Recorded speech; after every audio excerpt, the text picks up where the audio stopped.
सुप्रभात बच्चों, मैं आपका हिंदी विषय अध्यापक अर्जुन तुनवाल आप सभी का हार्दिक स्वागत करता हूं, अभिनंदन करता हूं।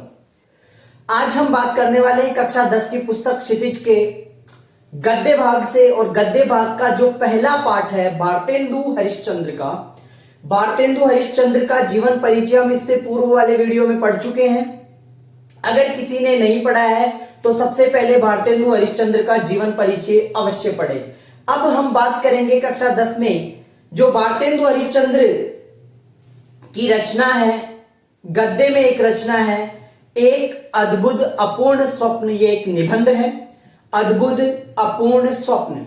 देखो नाम से ही जाहिर हो रहा है एक अद्भुत अपूर्ण स्वप्न, कहने का मतलब एक ऐसा स्वप्न जो कभी पूरा नहीं हुआ हो। तो एक ये निबंध है। हम बात करते हैं इस पाठ के सार पर, तो शुरुआती दौर से हम लेते हैं। इस पाठ के जो लेखक है भारतेंदु हरिश्चंद्र हो गए, जिनका जीवन काल 1850 से लेकर 1885 रहा। मात्र 35 वर्ष की आयु में ही ये मृत्यु को प्राप्त हो गए थे। ये एक अद्भुत अपूर्ण स्वप्न जो पाठ है, इसमें भारतेंदु हरिश्चंद्र ने तत्कालीन समाज का एक व्यंग्यपूर्ण चित्र अपनी हास्य व्यंग्यात्मक शैली में प्रस्तुत किया है। तत्कालीन इस समाज में इस समय लोग क्या सोचते हैं, उस सोच के ऊपर ये रचना लिखी है भारतेंदु हरिश्चंद्र के द्वारा। तो इसका मुख्य जो विषय है वह क्या हो गया, तत्कालीन समाज का एक व्यंग्यपूर्ण चित्र अपनी हास्य व्यंग्यात्मक शैली में प्रस्तुत किया है। मनुष्य, और इस पाठ के माध्यम से क्या बताया गया है, मनुष्य अपने यश को बढ़ाने के लिए, इस समाज में यश कायम करने के लिए, अपना नाम अमर करने के लिए पता नहीं क्या क्या करता है और नाम अमर करने के लिए लालायत रहता है। यही इस पाठ का मुख्य वर्ण्य विषय है। देखो हास्य व्यंग्यात्मक शैली क्या होती है, एक ऐसी बात जो हंसने के साथ साथ व्यंग्य भी कर दे। मान लो कि हम कक्षा में पढ़ रहे हैं और कक्षा के बाहर से कोई सुंदर बच्चा जा रहा है परंतु उसके सिर पर बाल नहीं है, और कोई बच्चा व्यंग्य कर देता है कि देखो कितने सुंदर बाल हैं। जब सारी कक्षा बाहर देखती है तो उसके बाल नहीं दिखते हैं और वह व्यंग्यात्मक रूप से हंसते हैं। इसको बोलते हैं हास्य व्यंग्यात्मक शैली। तो इस अद्भुत अपूर्ण स्वप्न पाठ का जो मुख्य विषय हो गया वह यह है। अब हम बात करेंगे पाठ के सार पर कि पाठ के अंदर भारतेंदु हरिश्चंद्र ने क्या बताया। शुरुआत करते हैं सबसे पहले लेखक का सपना। देखो ये पाठ शुरू होता है रात्रि के समय। रात्रि को पर्यंक पर जाते ही भारतेंदु हरिश्चंद्र की आंख लग जाती है। कहने का मतलब है कि रात में सोने का समय होता है और सोने के लिए जो वह पलंग बिछाते हैं उस पलंग पे जाते ही भारतेंदु जी की आंख लग जाती है और पूरा पाठ पूरा सपना ही है। कहने का मतलब पाठ में हम जो भी पढ़ रहे हैं वह भारतेंदु का एक सपना ही है। देखो लेखक का सपना देखते देखते ही लेखक को देखो नींद में एक विचित्र सपना देखता है। वह सोचने लगता है इस संसार में सब कुछ नाशवान है।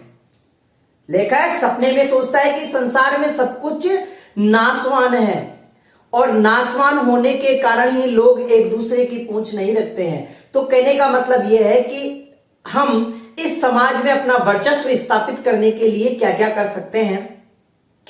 लोग मृत्यु हो जाती है, मृत्यु होने के बाद उनको कोई नहीं पूछने वाला है। तो लेखक चाहता है सपने में ही कि मैं अपना नाम अमर करने के लिए कुछ ऐसा काम कर जाऊं जिसकी वजह से लोग मुझे याद करें। तो सपने में ही लेखक सबसे पहले क्या सोचता है कि मैं एक मंदिर बना के चला जाता हूं।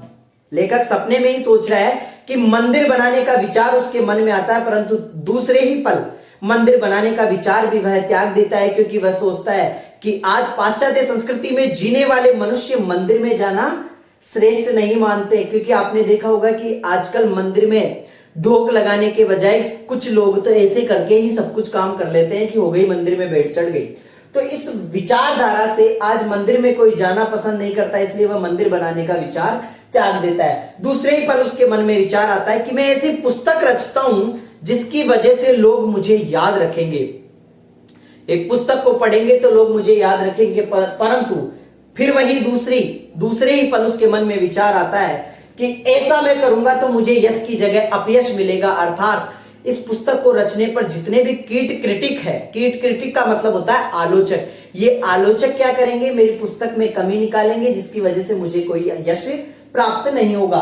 फिर उसके मन में विचार आता है पाठशाला निर्माण करने का। तीसरा विचार क्या आता है, पाठशाला निर्माण करने का। पाठशाला का विचार उसके मन में आ जाता है। अब वह सोचता है कि पाठशाला बनाई जाए, विद्यालय में बच्चे आएंगे, पढ़ेंगे, उनके माँ बाप मुझे याद करेंगे, लोग बाग नाम से जानेंगे, तो वह अपना नाम अमर करने के लिए अंतिम विचार उसके मन में क्या आता है, पाठशाला निर्माण का। धन नहीं, तो अब पाठशाला बनाने के लिए सबसे पहले जरूरत होती है धन की, जो कि उसके पास कौड़ी भर भी नहीं थी। अब उसके पास धन नहीं है तो वह अपने मित्रों के पास जाता है, ईश्वर से दुआ करता है कि मेरी पाठशाला का निर्माण हो जाए। चलो जैसे तैसे करके उसके मित्रों ने उसकी सहायता भी कर दी, और सहायता करने के बाद वह पाठशाला का निर्माण भी कार्य होने लग गया। पाठशाला बनकर कंप्लीट हो गई, पाठशाला बनकर तैयार हो गई। सपनों की बात चल रही है, सभी कुछ सपनों में ही हो रहा है। पाठशाला बनकर तैयार हो जाती है। अब वहां पर पाठशाला में पढ़ाने के लिए पंडितों की आवश्यकता होगी, अध्यापकों की आवश्यकता होगी। तो हिमालय की कंदराओं में से, कंदराएं मतलब होता है गुफाएं, हिमालय की गुफाओं में से बड़े बड़े पंडित बुलाए गए।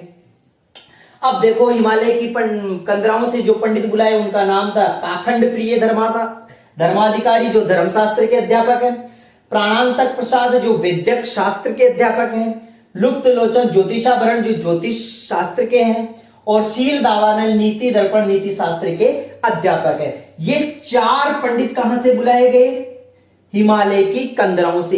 परीक्षाओं में प्रश्न पूछा जाता है, कभी पाखंड प्रिय प्राणांतक प्रसाद का पूछ लिया जाता है, कभी पाखंड प्रिय। तो इनके बारे में अभी हम बात करते हैं कि कौन सा विद्वान किस तरह का है। पाठशाला निर्माण हो गई, ठीक है, और अब पाठशाला प्रारंभ होने की बात आती है। अब मध्यरात्रि में ही पाठशाला का शुभारंभ हो गया, मध्यरात्रि में ही पाठशाला लगी। देखो सपनों में कुछ भी हो सकता है, तो वह सपने ही सपने में आधी रात में ही पाठशाला शुरू कर देता है।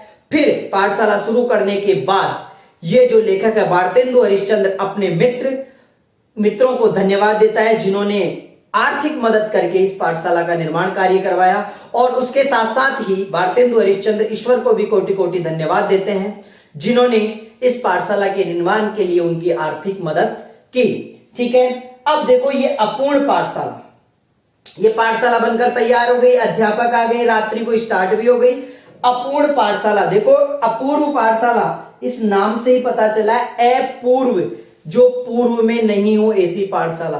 तो ये सपनों ही सपनों में ऐसी पाठशाला का निर्माण हो गया, या ऐसी पाठशाला की बात करें हम कि जो पहले न कभी देखी थी, न कभी सुनी थी, न कभी इसका जिक्र हुआ था, ऐसी पाठशाला का निर्माण भारतेंदु हरिश्चंद्र के द्वारा कर दिया जाता है। इस संसार में कहीं पर भी ऐसी पाठशाला नहीं हुई होगी। अब देखो इसमें भाग्यवश सीधी सी बात यह है कि इस पर यहां पे लिखा हुआ है सरस्वती भी लजाती। कहने का मतलब यह है कि इसकी बुद्धि की प्रशंसा करते करते तो सरस्वती भी लजाती होगी कि ऐसी पाठशाला का निर्माण कैसे हो गया। तो कहने का मतलब ये व्यंग्य है। क्या रात को पाठशाला प्रारंभ होती है? नहीं होती है। अब देखो इसमें जो पंडित हैं, जो हिमालय की कंदराओं से बुलाए गए हैं, उनका क्या है? पाठशाला के शिक्षक। इन पाठशालाओं के शिक्षकों के बारे में हम बात कर लेते हैं कि कौन सा शिक्षक कैसा है। तो नंबर 1 था हमारा ज्योतिष विद्या के जो शास्त्री हैं वह है लुप्तलोचन जी। नेत्रहीन हैं, परंतु कहा जाता है कि इन्होंने आसमान में जाकर तारों की खोज की है। सोचो, ये व्यंग्य नहीं है तो क्या है? जो व्यक्ति आंख से देख नहीं सकता वह क्या तारों की खोज कर सकता है? ऐसा अध्यापक आ गया इस पाठशाला में। दूसरा, शील दावानल जी, सॉरी, ज्योतिष विद्या के जो लुप्तलोचन जी हैं, इनका एक ग्रंथ है तमिश्र मकरालय। ये नाम आप सभी को याद रखना है, तमिश्र मकरालय, जो कि 1 नंबर के प्रश्न में पूछा जाता है। शील दावानल जी जो कि अगले पंडित हैं, ये बाल ब्रह्मचारी हैं। क्या है? बाल ब्रह्मचारी, और नीति के ज्ञाता है, नीति के अध्यापक है। हमने लिखा है यहाँ पे नीति शास्त्र नीति दर्पण के अध्यापक। और देखो इनके शिक्षक कौन कौन से हैं। यह है वेणु, शिशुपाल, कंस, रावण, दुर्योधन, वाणासुर, ये सभी इनके क्या हैं? शिष्य हैं। तो क्या ये सभी नीति से अच्छे थे? क्या नैतिक आचरण इनके अच्छे थे? नहीं थे। ऐसे पंडित आए हैं इस पाठशाला में। दूसरे, प्राणांतक प्रसाद महान वैद्य हैं। प्राणांतक प्रसाद महान वैद्य कहा जाता है कि प्राणांतक प्रसाद ऐसे विद्वान थे, ऐसे वैद्य थे, ऐसे डॉक्टर थे कि जब तक बीमार व्यक्ति इनकी औषधि नहीं ले लेता था ना, तब तक ठीक नहीं होता था, और जो ही औषधि लेता था वह स्वर्ग को प्राप्त हो जाता था। कहने का मतलब क्या है, ये एक व्यंग्य ही है। इनकी औषधि देते ही व्यक्ति मृत्यु को प्राप्त हो जाता था। एक है पाखंड प्रिय, नाम से ही पता चला है पाखंडी है, स्त्री पुरुष पर प्रभाव डालता है। ये 4 तरह के जो विद्वान है ये आए इस पाठशाला में पढ़ाने। कहने का मतलब यहां पर सभी के बारे में पूछ सकते हैं एग्जाम में कि पंडित प्राणांतक प्रसाद की क्या विशेषताएं। कहने का मतलब जब तक ये औषधि देते नहीं थे तब तक प्राण बचे रहते थे, परंतु औषधि देते ही प्राण निकल जाते थे। अब देखो, अब पूर्व पाठशाला ऐसी पाठशाला नहीं देखी ना कभी भी, ये सपनों में ही निर्माण हो रही है। पाठशाला के शिक्षक आ गए, लेखक का निवेदन। अब लेखक अंतिम बात इस पाठ में ये कहता है कि मेरा आप सभी से निवेदन है कि इस पाठशाला में अपने बच्चों को भेजें, अध्ययन करवाएं, फीस की कोई चिंता नहीं करें, साल बर्बाद दे दें। अध्यापकों को भी हमने ऐसे अध्यापकों को रख रखा है जिनको फीस 2-3 महीने बाद ही देंगे, और खाने की व्यवस्था भी यहीं कर दी जाएगी। कहने का मतलब है ऐसे विद्यालय में आप आपके बच्चों का क्या करवाओ, एडमिशन करवाओ। ऐसा कौन निवेदन कर रहा है?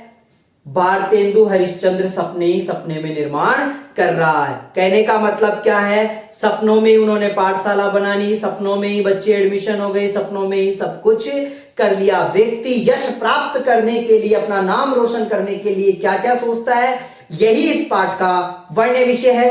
आप सभी के समझ में आ गया होगा। धन्यवाद।